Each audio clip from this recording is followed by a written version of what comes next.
Hello everyone, this is Arthur again. Today we're going to take a look at this 2011 750 Li individual and talk about why it's here. This car has been here before a couple of times for different reasons. This time it's here because it has a coolant leak. It's black. It does have some pretty nice 22-inch wheels on it. Unfortunately, it doesn't have the original individual wheels on it anymore, but it did have them before. I'm not sure why they came off. This car has full leather interior. We'll look at it in a minute. It's fairly nice condition. 2011, 163,000 miles, I believe. We also have the 4.4 liter twin turbo V8. Can be problematic. In this car it actually runs really nicely. It doesn't have any oil leaks. It did have some coolant leak. Let's take a look at the inside.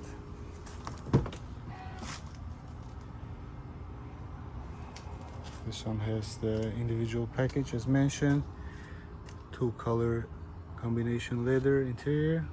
Does have a little bit of cracking on the seat, but for the mileage 166,000. It's actually fairly clean condition. I like how door panels are leather as well.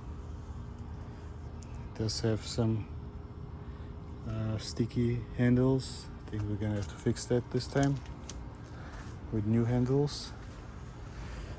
And, this is a long wheelbase car and a generous amount of room in the back, and as well as suede headliner on top. And on top of that, my favorite soft closed doors. So this car was leaking coolant and it was coming from the middle of the engine on the bottom. I did a pressure test and noticed that it was leaking from the water pump.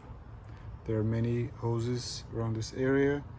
On this engine it has 2 separate cooling systems for the intercoolers and for the main engine cooling. But this one was the mechanical water pump that is located in the center of the engine right there. It's out at the moment, and it had a small leak from there, only noticeable when under pressure. Fairly slow, but it would leak once the car is parked overnight. It would have a small puddle underneath. Now, here's just look at the old water pump.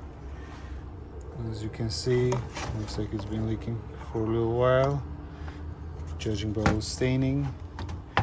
And if you look at it, it has a large amount of play as well. I'm surprised it wasn't leaking more with this amount of play, and it wasn't really making that much noise. You could kind of hear it, but not too much. We're also going to replace this cap, as this piece has disintegrated and these O-rings are trying to escape. We have a new OEM BMW cap. We have a new OEM water pump from a dealer. Comes with a gasket, also with the sensors, thermostat along with the sensor. This one is gonna go on as well. And then we have new low radiator hose, which we're going to replace as well, since this one is looking like the original one. To get this water pump out, it's not too bad. You have to pull the fan shroud out, which is kind of difficult because it's pretty tight fit right here with all the hoses on it. You have to make sure you don't break anything. You guide it out using a long screwdriver to kind of help it out along the hoses. And then also there is a bracket over here for the cooler. It does have one T25 on it, and then this piece just lifts up, and then you have to guide it towards the engine, and then it will let you pull the fan shroud and the fan out. Not very easy, but it will come off in fairly easily if you are careful and paying attention to what it's stuck on. So I'm gonna go ahead and put everything back together, and I should take care of the oil coolant leak,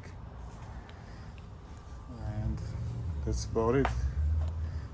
I like this car a lot. It's a nice, I think it's a nice looking car, especially with the full leather interior.